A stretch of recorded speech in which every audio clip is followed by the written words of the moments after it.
Bismillahirrahmanirrahim. Assalamu alaikum. I hope you all are fine and staying safe and happy. I am your history teacher, Ms. Farheen, and I welcome you all to your history class. My dear students, as you know that we are on unit number 2 of your history 6 books. So let's just quickly look at the student learning outcome of today. So today you will be able to analyze the daily life and social customs of ancient Greek. So previous lecture में हमने ancient Greek के बारे में पढ़ा था. हमने ये देखा था कि सिविलाइजेशन कहाँ कहाँ के इलाकों में आबाद है. उसके अलावा हमने ये भी देखा था कि कौन कौन से मुख्तलिफ अदवार जो हैं वो इस सिविलाइजेशन में गुजरे हैं. आज हम इनकी सोशल लाइफ किस तरह की थी, जो कि आप प्रीवियस ग्रेड्स में भी 4 और 5 में भी पढ़ चुके हैं, आज हम उसको डिस्कस करेंगे. इनका रहन सहन कैसा था, मजहब किस किस्म का प्रैक्टिस किया जाता था, हाउसिंग कैसी थी, या कौन कौन सी डेवलपमेंट्स जो हैं वो इस दौर में देखी गई. सो let's just get started. So ancient life जो है या एंशियंट ग्रीक लाइफ जो है वो बहुत सिमिलर थी मॉडर्न वर्ल्ड से, बल्कि आप मॉडर्न यूरोपियन वर्ल्ड जो है आप उसको कह सकते हैं कि मॉडर्न यूरोपियन वर्ल्ड जो है उसकी बुनियाद जो है वो एंशियंट ग्रीक के लाइफस्टाइल पे ही रखी है.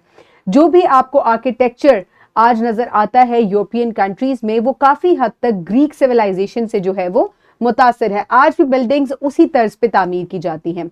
People farmed, traded, played games, attended theaters and performed dramas. Let's take a closer look at the daily life in ancient Greece. सबसे पहले अगर हम एंशियंट ग्रीस को देखें तो एंशियंट ग्रीक जो है ये इसने बहुत सी कम्युनिटीज जो है फॉर्म की थी.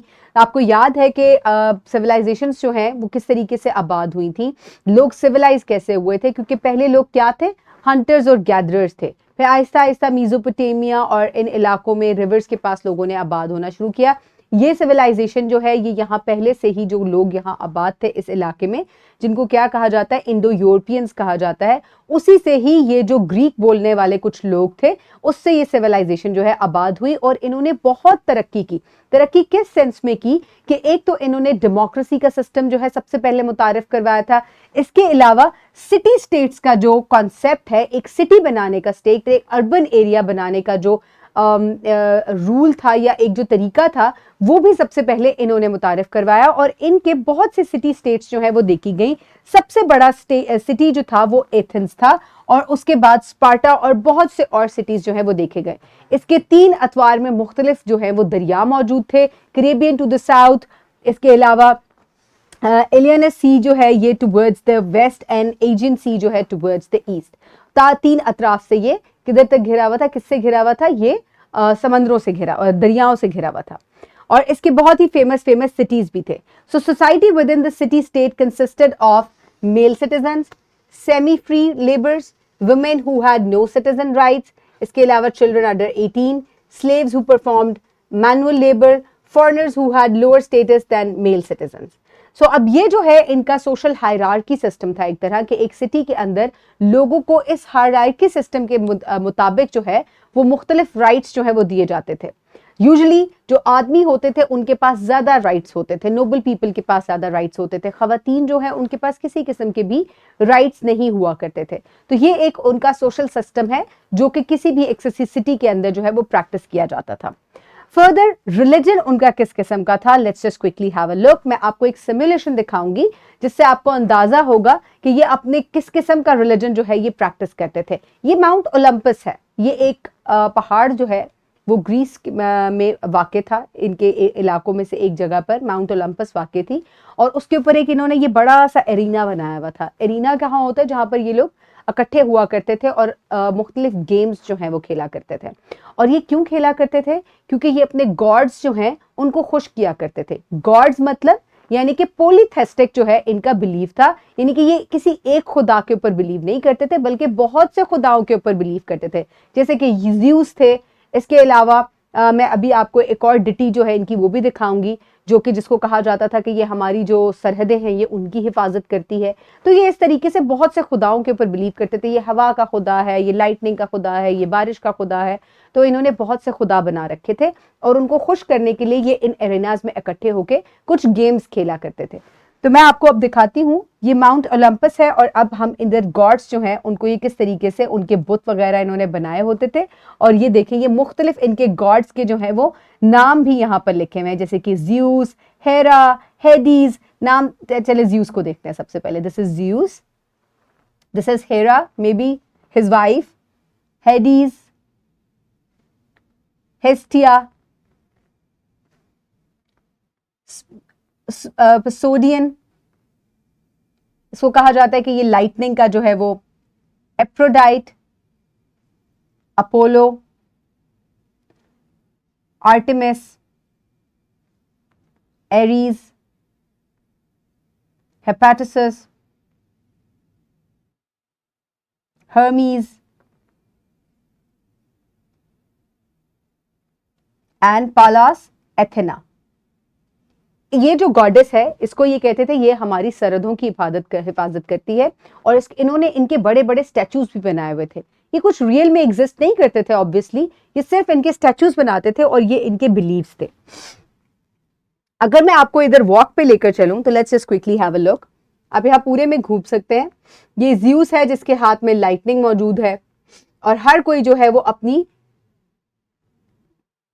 जगह पर जो है उसका स्टैचू जो है वो खड़ा किया हुआ है। तो कुछ इस किस्म से ये लोग इसको लेकर चलते थे।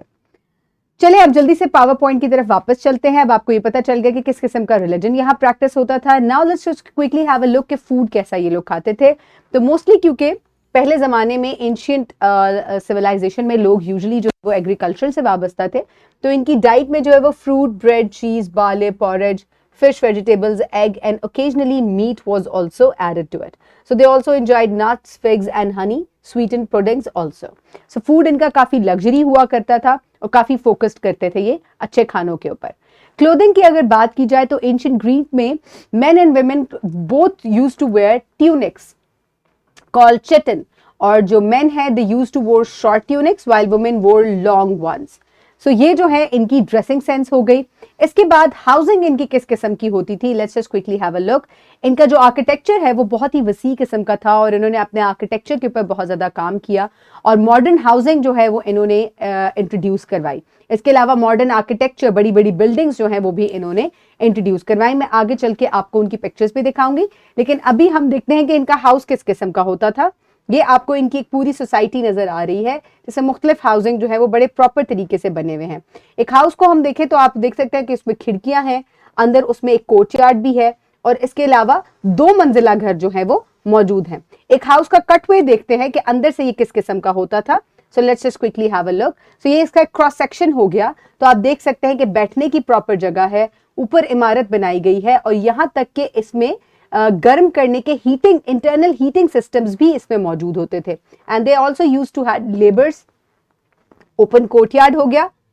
रिसेप्शन देखते हैं रूम की किस किस्म की होती थी। तो ये एक रिसेप्शन है जहां पर मेहमान खाना, जिसको आप ड्राइंग रूम आज के जमाने में कह सकते हैं।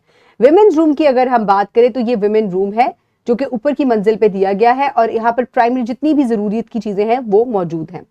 किचन अगर हम इनका देखें तो किस किस्म का था, let's just quickly have a look.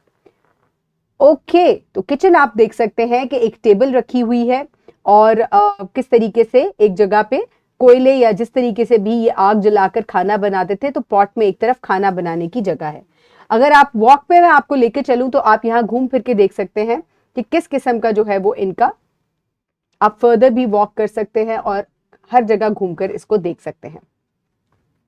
So now let's just quickly move back. तो आपने देखा कि कितनी खूबसूरत तरीके से अपने हाउसेस को इन्होंने मॉडर्नाइज तरीके से, आज भी यूरोपियन सिस्टम में उनके उसमें आर्किटेक्चर जो है वो इसी किस्म का फॉलो किया जाता है।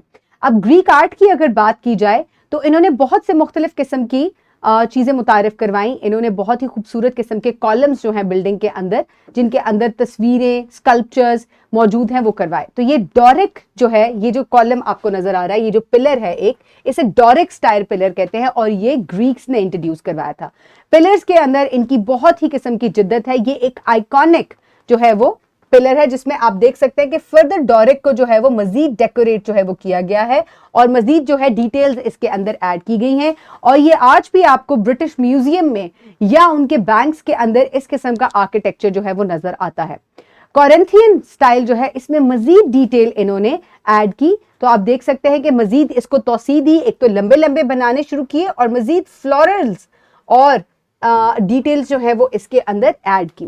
तीनों को अगर हम कंपेयर करें तो आप देख सकते हैं कि कंपैरिजन के साथ साथ इसके अंदर जिद्दत जो है वो आती जा रही है इनके आर्ट के अंदर और इनके आर्किटेक्चर के स्टाइल के अंदर।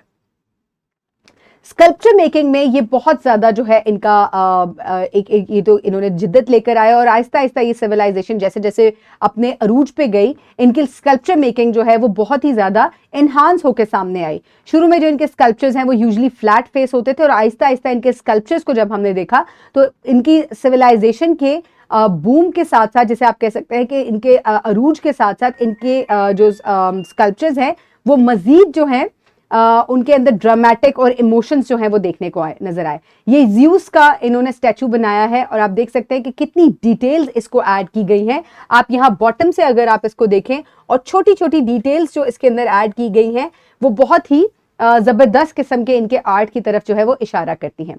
फर्दर इन्होंने ये एथेना पार्थियन जो है ये उसका इन्होंने स्टैचू बनाया है, स्कल्पचर बनाया है, जिसको ये कहते थे कि ये हमारे सिटी की गॉडेस है जो कि हमारे सिटी की डिफेंस को प्रोटेक्ट करती है। और फर्दर एथेंस में जो ये इनका एक्रोपोलिस है जो कि एक पहाड़ी होती थी जहां पर तमाम डिफेंस के जरिए आप देख सकते हैं कि वॉल बिल्ड की गई है और इसके अंदर तमाम इंपॉर्टेंट बिल्डिंग्स मौजूद होती थी एक एक्रोपोलिस के अंदर, ये एथेंस में मौजूद है। और यहाँ जो है इन्होंने इसी गॉडेस को जो है रिगार्ड करने के लिए पार्थियन जो है एक ऐसा जो है ये पूरा इबादत खाना बनाया था जिसको मुख्तलिफ पर्पस के लिए यूज किया जाता था, इनकी ट्रेजरी के लिए भी और इबादत के लिए भी।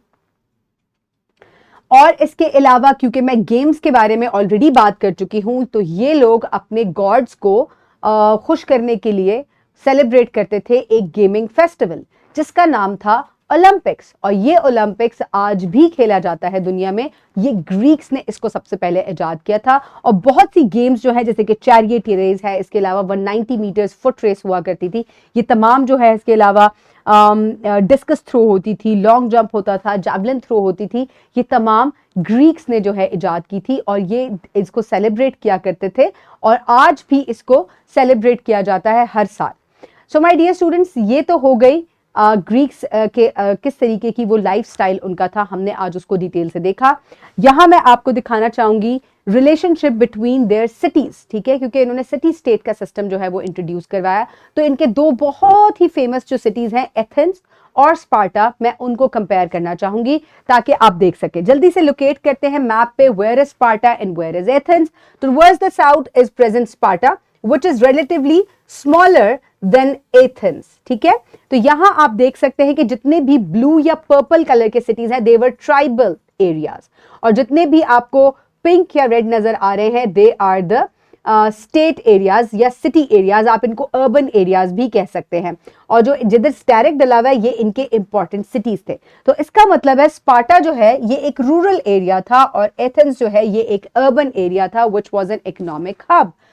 तो इनके रिलेशनशिप के बारे में अगर हम पढ़ें तो Athens and Sparta were two ancient Greek states. Athens was the capital and largest city of ancient Greece, known for its freedom, art and democracy, where decisions were made through the assembly. और Sparta की अगर हम बात करें तो it was a non-democratic society ruled by few people, where men's only job was to fight and boys were trained for the army at the age of 20। इसका मतलब है कौन सा एरिया जो है वो ज्यादा सिविलाइज्ड है इसका, that means it is Athens, ठीक है। इसके बाद आ जाता है इनका फर्दर रिलेशनशिप अगर हम डिस्कस करें तो through their history Athens and Sparta they had conflicts between them, यानी कि कोई फ्रेंडली रिलेशन नहीं थे, they were always had conflicts including the Peloponnese war which lasted for almost 3 decades, यानी कि 30 सालों तक ये लड़ाई जो है एथेंस और स्पार्टा के दरमियान में लड़ी गई। The war began in 431 BC and ended in 404 BC. So with Sparta emerging as the victorious side during the war, Athens suffered a lot, including a devastating plague that killed a significant portion of its population. Despite their differences and conflicts, Athens and Sparta also had some alliances and corporations. So इन दोनों के दरमियान conflicts भी थे, लेकिन क्योंकि ये एक ही civilisation का हिस्सा थे तो इनके दरमियान में ट्रेड या अलायंस कॉर्पोरेशंस भी होते रहते थे। और जो इनकी 30 सालों पे मुहित एक लंबी जंग थी उसमें स्पार्टा जो है इट गॉट विक्ट्रियस। सो अगर एग्जाम्पल हम इनकी कॉर्पोरेशन की बात करें तो ड्यूरिंग द पर्शियन वॉर, यानी कि जब इनकी किसी मुखालिफ दूसरी सिविलाइजेशन से वॉर होती थी तो तब ये दोनों इकट्ठे भी हो जाते थे। तो इन 5th century BC Athens and Sparta joined forces to repel the Persian invasion of Greece. They also cooperated in some other military campaigns against common enemies. So in conclusion, the relation between Athens and Sparta was a mix of cooperation and conflict, shaped by their different values, beliefs and interests. So दोनों के जो है कुछ differences भी थे, दोनों जो है किसी मौके पर इकट्ठे भी हो जाते थे when they had a common enemy. Obviously जब एक civilization का हिस्सा थे तो अपनी civilization को सेव करने के लिए ये इकट्ठे भी हो जाते थे. तो ये हमने दो famous जो cities थे उनका आपस में relation पढ़ा कि किस किस्म का relation था in Greek civilization. So my dear students, for practice you can download this worksheet from the description box below this video, or you can get it in print form by your teacher. Pause the video and quickly finish the worksheet. I hope everybody has finished the worksheet. For your homework, you will complete the learning activity given with this topic. And further, you will also complete in your homework the home activity that is given with it. And this will be your homework. So my dear students, आज के lecture में हमने क्या discuss किया? We discussed the social lifestyle of the Greek civilization, and we also discussed the relationship between two of the famous cities in Greek civilization. I hope you have enjoyed today's lecture. Keep everybody around you safe. Have a good day. Thank you so much and Allah Hafiz.